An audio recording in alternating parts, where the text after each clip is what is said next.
Salut, bienvenue sur Orient Expert. Je suis Gono, conseillère principale d'orientation scolaire, universitaire et professionnelle CP au SUP. On dit souvent que chercher un emploi est un travail à plein temps.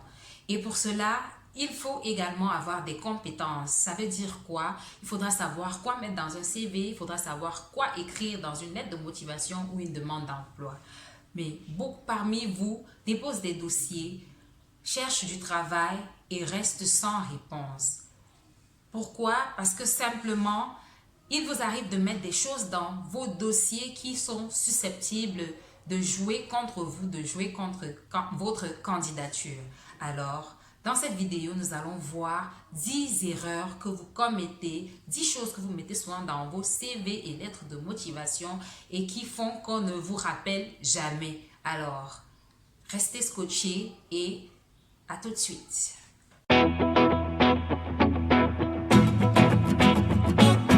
Parlons à présent des lettres de motivation. Ici, la première erreur que vous commettez souvent, c'est de faire rédiger cette lettre à votre place. Vous me direz, je n'ai pas une belle main d'écriture, je ne sais même pas rédiger une demande, etc. Mais ça ne passe pas, ce n'est pas une raison. Dans des entreprises sérieuses, pas vos choses, franchement, pas vos sociétés bizarres où on vous recrute sans vraiment tenir compte de tout ce que vous avez mis dans votre dossier. Dans des entreprises sérieuses, dans des cadres, dans des sociétés sérieuses, on fait l'effort de lire le contenu de votre dossier. Vous ne vous êtes jamais posé la question de savoir pourquoi on exige dans certains concours ou dans certains dans certaines entreprises, pourquoi on exige de faire une lettre de motivation manuscrite ou alors une demande d'emploi manuscrite. Vous ne vous êtes jamais posé la question parce que à travers cela, à travers votre écriture, on peut voir quel est votre type de personnalité. C'est ce qu'on appelle la graphologie. Dans certaines sociétés, ils embauchent, ils recrutent des graphologues pour décrypter, pour lire votre personnalité à travers votre main d'écriture. Alors, vous avez peut-être un niveau BEPC ou un niveau probatoire ou bac et puis vous faites rédiger votre CV par quelqu'un qui a une thèse de doctorat. Vous convenez avec moi que ça va fausser les données. Ça va fausser les données. On va vous prendre pour ce que vous n'êtes pas. Et quand vous allez arriver à l'entretien d'embauche, certainement, ils vont se rendre compte de la supercherie. On peut vous donner un ou deux tuyaux, on peut vous apprendre à présenter votre lettre de motivation ou alors vous dire, je ne sais pas, vous dire comment est-ce que vous pouvez structurer, mais écrivez par vous-même parce qu'à travers votre main d'écriture, on peut voir qui se cache derrière. La deuxième chose à éviter, c'est de faire des fautes d'orthographe ou de grammaire. Ça, c'est un basique, c'est des basiques. Cela dénote de votre niveau de sérieux.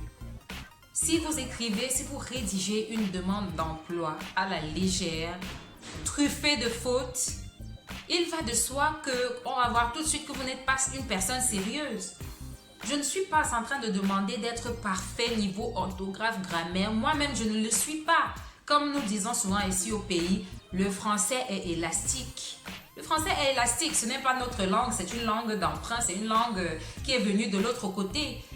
Prenez la peine de prendre des dictionnaires, il y a des dictionnaires, il y a de faire lire votre demande à quelqu'un qui a un niveau plus élevé pour pouvoir déceler les éventuelles fautes. Ça, c'est à éviter. Ça, c'est à proscrire. Une autre erreur que vous avez l'habitude de commettre, c'est d'adresser la lettre de motivation ou la demande d'emploi à la mauvaise personne. À ça, je vous assure, c'est direct la poubelle. C'est direct la poubelle. Mettez-vous à la place de cette personne. Vous êtes censé adresser votre demande d'emploi au directeur général de l'entreprise. Et là, vous faites l'erreur, vous l'adressez au directeur des ressources humaines. Attendez, vous pouvez imaginer comment il va se sentir. Il va se dire, mais attends, tu me rétrogrades ou quoi? Mais tu sais même pas à qui adresser ta lettre. Ça vaut pas la peine, ça veut dire que tu n'es pas sérieux. Faites un minimum, faites, si vous voulez, un maximum de recherches concernant l'entreprise où vous voulez postuler. C'est les basiques, c'est la moindre des choses. Il faut avoir le plus d'informations possible sur la société ou l'entreprise où vous voulez postuler. Allez-y sur place, renseignez-vous.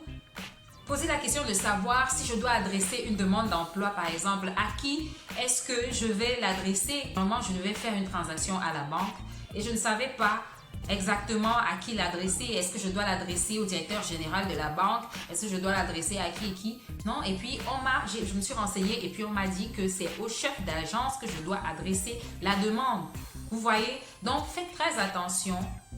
Menez des enquêtes, investiguez pour savoir exactement à qui adresser votre demande ou votre lettre de motivation. Sinon, c'est direct la poubelle. Autre erreur que vous commettez souvent lorsque vous rédigez vos lettres de motivation ou demandes d'emploi, c'est de remplir des mots qui n'ont pas vraiment de sens, entre guillemets. Quand je dis des mots qui n'ont pas vraiment de sens, ça veut dire quoi? Votre lettre de motivation est censée mettre en avant vos compétences, expliquer à l'employeur pourquoi vous êtes la bonne personne, la personne qu'il doit retenir pour ce poste. Mais vous arrivez, vous allez noter des choses du genre je voudrais mettre mon dynamisme, mon intelligence, etc. pour pouvoir aider dans la société. Comment est-ce qu'on va voir que vous êtes dynamique? C'est parce que vous l'avez noté ou alors vous croyez vraiment que c'est suffisant pour savoir si vous êtes dynamique ou pas?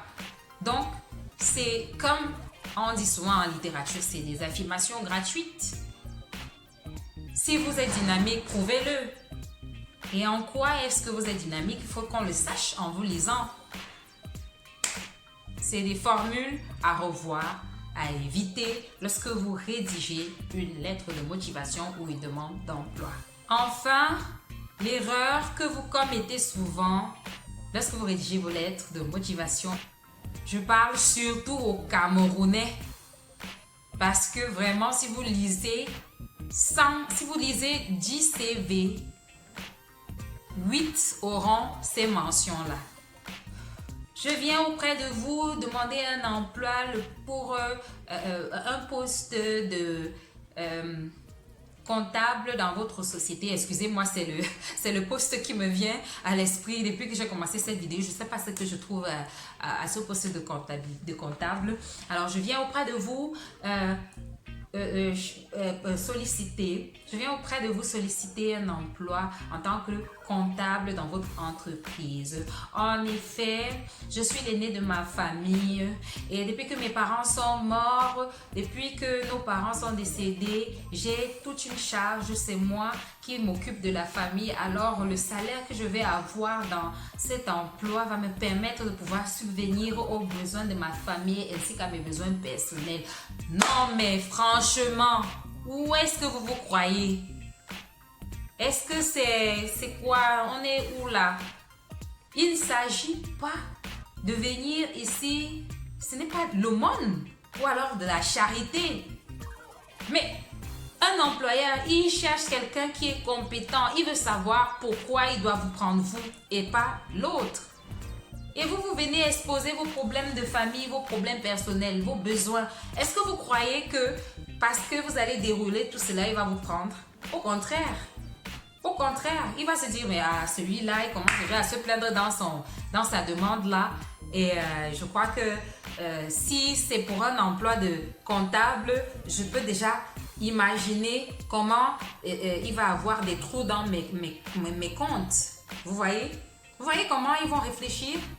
Alors faites très attention. Évitez ce genre de mentions, évitez de relever ce genre de choses sérieusement. Beaucoup se disent que lorsqu'ils vont étaler leurs problèmes, on aura pitié d'eux ou alors on va voir qu'ils ont vraiment besoin de ce travail et c'est pour ça qu'on va vous retenir. Mais oh non, non, ça n'a rien. Franchement, oubliez et arrêtez ça. Arrêtez tout de suite ça. Arrêtez ça. C'est de la même manière, comme j'ai parlé plus haut du nombre d'enfants, vous vous dites qu'en mettant le nombre d'enfants, on aura pitié de vous, on va vous retenir. Mais au contraire, vous montrez à quel point c'est même un risque de vous retenir. Alors, soyez sérieux lorsque vous rédigez une lettre de motivation. Évitez au maximum ces éléments que j'ai relevés. N'hésitez pas à vous abonner si vous avez aimé ce que j'ai dit, si vous avez trouvé que ce que j'ai dit était pertinent et que vous êtes reconnu dans ça. Likez-la, mettez-moi des pouces bleus pour dire que vous avez aimé et surtout partagez la vidéo. Elle peut venir en aide à quelqu'un, à un de vos proches, à quelqu'un qui cherche du travail depuis des années et partagez car l'orientation c'est l'affaire de tous. Bye bye.